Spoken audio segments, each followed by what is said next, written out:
What's up, YouTube? So, in this video, I'll be talking about Alex Leatherwood, tackle out of Alabama.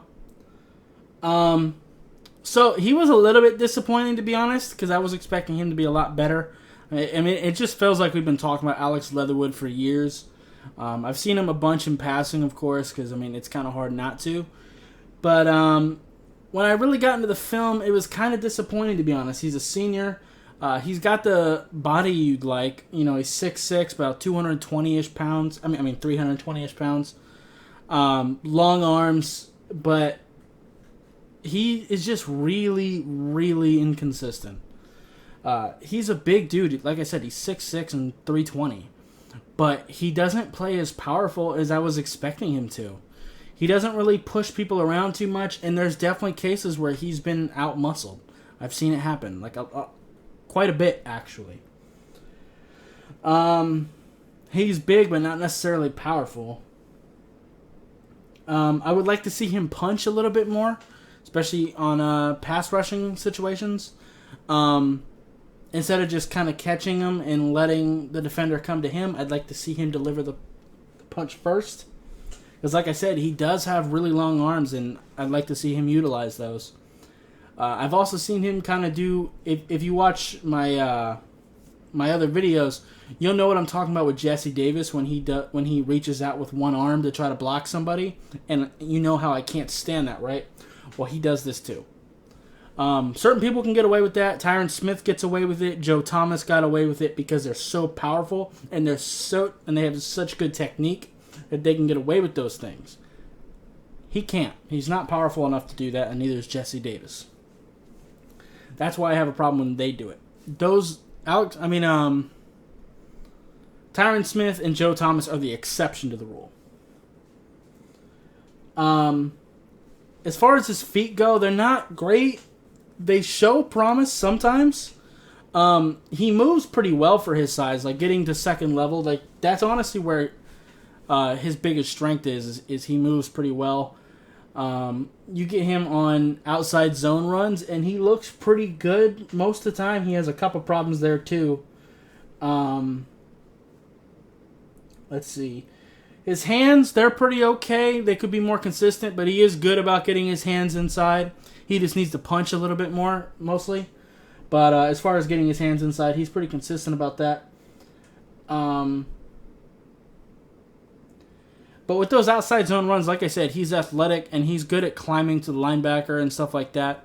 But sometimes he does look a little bit lost. Like, you'll see him get to the second level, and you'll see him kind of looking around, trying to, like, not knowing who he's supposed to block. So that was something that was very concerning for me, to be honest. But as far as his feet go, like, they look okay until he gets contact. His feet look okay, but then when he gets his hands on somebody, he stops moving his feet. That's a big problem, and I think that's a lot of why he gets overpowered sometimes, because you gain momentum and power as you drive your feet. Like, get your hands inside and drive your feet the whole play. Keep your feet moving, but he kind of has a tendency to stop his feet. And not only are you going to be less strong, but you're going to be easier to put off balance as well. So that's definitely something he definitely needs to clean up.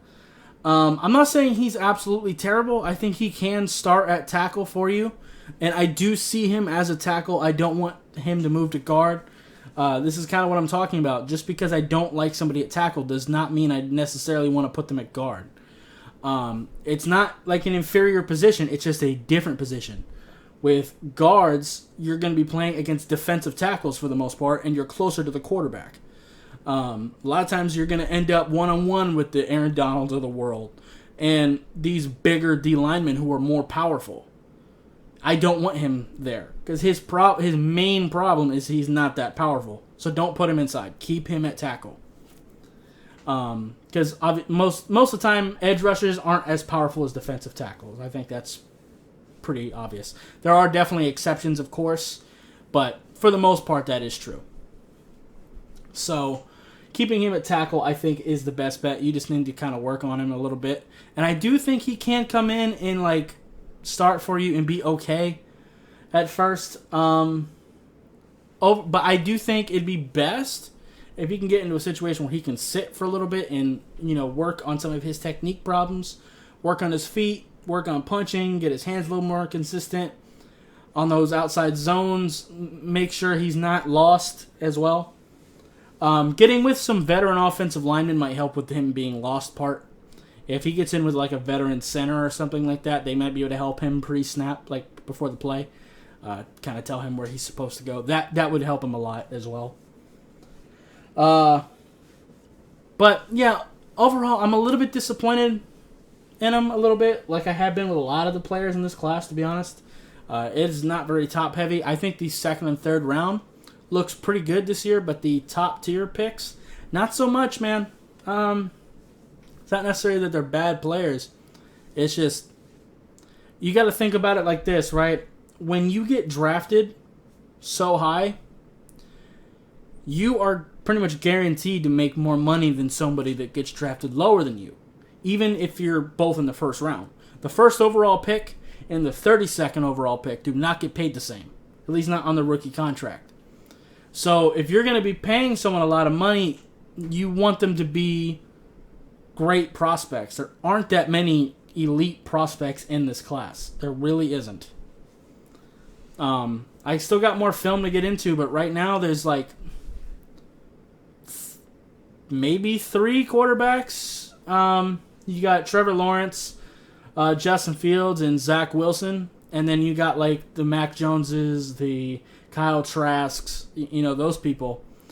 Even Trey Lance, those guys are kind of just below that. And I think Jamar Chase is an elite receiver.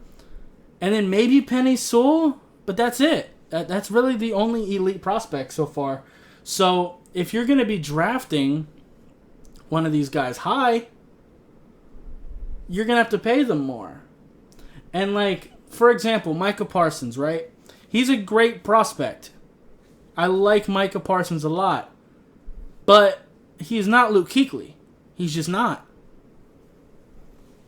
And that'd be fine if there was other great players, but there's no Jeff Okudah in this class. I don't know. Anyway, sorry I went on a bit of a tangent there. But, yeah, as far as Alex Leatherwood goes, like I pretty much gone over everything I wanted to say, but I like to see him, because he's got the body to be a powerful guy. I just think he needs to, once he gets to the league, get on a good diet, get on, start lifting some more weights. That'll help him there. Work on his feet, work on his hands. He's going to be kind of a project player, but I do think he has the skills to be at least okay right now and just not die every play until he can continue to develop. But, yeah. Anyway, that's going to be it for this video. If you liked it, I'd appreciate you hitting that like button. If you have any questions or comments, leave the comments down below. Subscribe if you haven't already, and I'll see you next time. Bye, guys.